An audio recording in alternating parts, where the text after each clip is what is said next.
जननायक जनता party ने शुरू से विकास किए जब से गठबंधन में रही, और नीयत खराब हुई बीजेपी की, जिससे गठबंधन तोड़ा और दोनों पार्टियों का नुकसान हुआ। ज़्यादा बीजेपी का नुकसान हो रहा है। और दुष्यंत ने बावड़ में मतलब हरियाणा में विकास में कोई कसर नहीं छोड़ी। कोई यूँ कहे भाई दुष्यंत ने विकास नहीं किया, ये गलत है। मैंने बताया था अभी, अब आपको रोड के बारे में बताया था, और बहुत से काम उन्होंने किए और लोग उसके काम से संतुष्ट थे।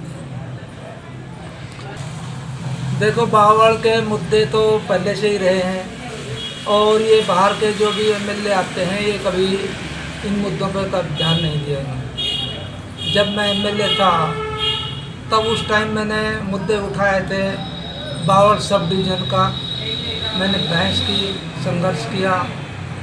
बावड़ कॉलेज में साइंस का था और ये मैंने काम करवाया। और ये अपने मनेटी सब तहसील का भी मुद्दा था, पाली कॉलेज का भी था, बस अड्डा भी था। ये सारे हमने विकास की तरफ ले गए। मेरे से पहले किसी मंत्री ने मांग ही नहीं रखी थी बावड़ में कामों की जरूरत है, ये बंद होने चाहिए। डॉक्टर बनवारी बने यहाँ, ये इन्होंने डंपिंग यार्ड बनवा दिया राम सिंहपुरा, वहाँ लोग कैंसर से दमा से परेशान हो रहे हैं। आसपास के 15-20 गाँवों का बुरा हाल है, और डॉक्टर होते हुए ये हाल है। और डॉक्टर ने हॉस्पिटल में कभी कोई भी ना स्पेशलिस्ट है, ना यहाँ दवाइयाँ हैं, और जबकि महकमा डॉक्टर रह चुके हैं ये इसी हॉस्पिटल में। तो डॉक्टर बनवारी ने विकास की तरफ कोई ध्यान नहीं दिया। और लोग कहें भाई ये फ्लाईओवर बनवा दिया शहर के बीच में, इस सारा शहर बर्बाद कर दिया इस फ्लाईओवर। ये अंडरपास से भी काम चल सकता था, जरूरी नहीं था। इसके अंडर भाई सीनियर सेकेंडरी स्कूल दब गया, तहसील चलो शिफ्ट होगी, ये भी दब गई थी, वेटनरी हॉस्पिटल भी दब गया, स्टेशन भी दब गया, अनाज मंडी भी दब गई, कॉलेज भी दब गया, सिविल हॉस्पिटल भी दब गया। ये ऐसा विकास किस काम का, जिसमें शहर की छवि खराब होगी, शहर दिखना ही बंद हो गया, क्या फ़ायदा है इसका विकास का। तो एक बात मैं मानता हूँ भाई, हम अपोजिशन के एमएलए थे, हमारे पास ग्रांट का एक पैसा नहीं था। हम उस लिहाज से कंस्ट्रक्शन के लिहाज से हम ना गाँव में एक पैसा दे सके और ना शहर में दे सके। ये इसने जो कंस्ट्रक्शन के काम करवाए मंत्री का आँख मीच के इसके पास पैसा आया, ताकि उनका सदुपयोग नहीं हुआ। अब ग्रिल लगा दी बीच में, भाई रोड तो भीड़ा है, ये अगर मान लो 10-10 फुट दोनों साइड में और चौड़ा होता, जब ग्रिल लगती जब तो होता बढ़िया।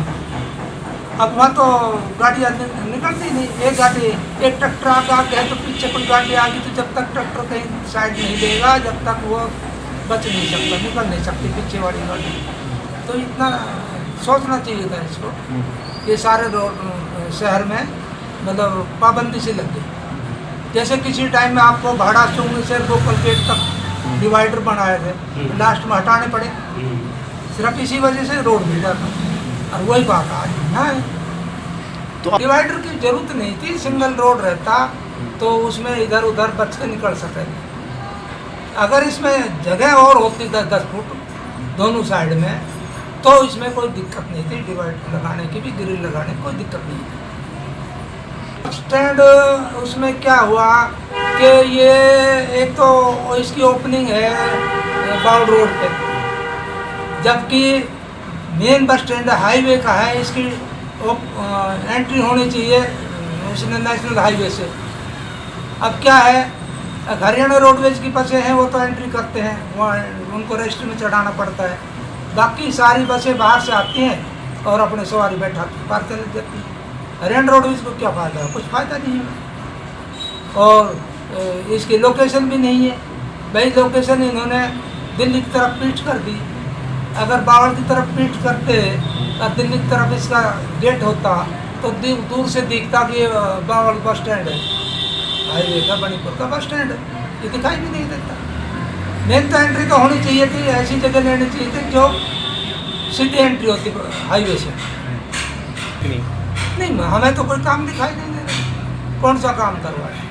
जब मैं बता रहा हूँ इनके खुद का महकमा था, मेडिकल साइड, डॉक्टर है, इसमें क्या हॉस्पिटल में क्या करवाए? कोई विशेष कोई वो पैकेज लाए हो भाई, ये स्पेशलिस्ट है या और कोई अपने ये टेस्ट है, एक्सरे मशीन है, अल्ट्रासाउंड है, कुछ लाया है? कुछ भी नहीं लाया। इनका खुद सोशल स्टाफ पूरा होना चाहिए। जब मैं एमएलए था, इस कॉलेज में पढ़ाता था, क्वेश्चन कॉलेज, प्रिंसिपल और प्रोफेसर नहीं बताते थे कि हमारे यहाँ कितना स्टाफ कम है, कितना ज़्यादा है, कुछ नहीं बताते थे, खूब कहता था। मैं बच्चों से पूछता था भाई बताओ इस सब्जेक्ट कितने प्रोफेसर हैं, कितने कम है, लिख के ले जाता था।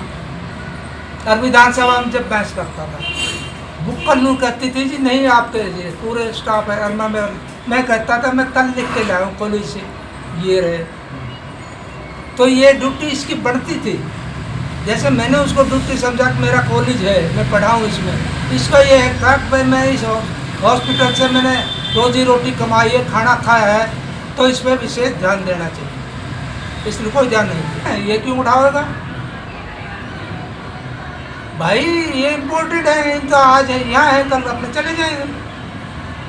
हमारी अच्छी तैयारी रहेगी, लोग हमारे साथ हैं, लोग चाहते हैं हमें, हमारे काम को चाहते हैं, हम लोगों को साथ दिया है। 5 साल तक हमने जो काम पब्लिक के थे हमने सब किए। किसी के पर्सनल काम है वो भी अफसरों से करवाए। टिकट कहाँ से मिलेगी जब वो काम ही ऐसे कर दिए? भाई लोग नाराज हैं इनसे, काम होते तो लोग नाराज क्यों होते? इसीलिए टिकट नहीं मिली। इनका कहना है जो हमने भी वो तो दिख रहा है आपके सामने, आपके सामने चंडीगढ़ है, दिल्ली है, बॉम्बे है, वो सारा सब आपके सामने है। कौन सा विकास करवाए बताओ? अगर विकास करवाते तो लोग नाराज क्यों होते बताओ? तो मेन तो ये है भाई इसने खुद पब्लिक की तरफ ध्यान नहीं दिया, काम किए नहीं विकास की तरफ। लोगों का विरोध शुरू होगा तो विरोध शुरू हुआ तो भाई फिर पार्टी ने भी इसको काट दिया। जब चोरी करेगा तो एक ना एक दिन तो उजागर होगी। भाई चोर की माँ कब तक खैर मनाएगी? चोरी की है तो सामने तो आएगी। अभी दब रहा है और 1 महीना, उसके बाद में उजागर भी हो जाएगा। सबसे पहले डंपिंग यार्ड को उठवाऊंगा यहाँ से, जहाँ तक मेरी कोशिश है। और जो भी जैसे मैं पहले बढ़ा तो विकास के काम जो मेरी निगाह में थे मैंने करवाए। ऐसे ही जो मुझे दिखेगा कि ये यहाँ इस काम की ज़रूरत है, ये विकास की ज़रूरत है, मैं बगैर कहीं पब्लिक की मांग के ही इनको काम करवाऊँ जैसे पहले करता रहे। देखो बड़े नेता तो हमारे दुष्यंत जी आएंगे, रैली करेंगे, जब अभी टाइम फिक्स नहीं हुआ है हमारा उनका, और बाकी सारे कार्यकर्ता साथ हैं, सारे कार्यकर्ता चले। तो क्या नॉमिनेट कर दिया है? हाँ कर दिया। हाँ 1-2 दिन पीछे कल स्क्रूटनी है, बस अब टीम बुला कर इकट्ठे बैठ कर वो प्रोग्राम बना देंगे और फिर उस हिसाब से चलेंगे। देखो पब्लिक के दिल में तो रामेश्वर बसा हुआ है, और अब ये और सब कैंडिडेट आएंगे भाई, आमने सामने टक्कर होगी, लोगों का रुझान देखा जाएगा। अगर हम अच्छे रहेंगे तो लोग हमारा साथ देंगे, हमें बनाएंगे। अगर कोई और हमसे ठीक दिखाई देगा तो उसको देंगे। लोगों का विचार तो हमारे साथ है। देखो हमारा तो ट्रायंगल में है, बीजेपी, कांग्रेस।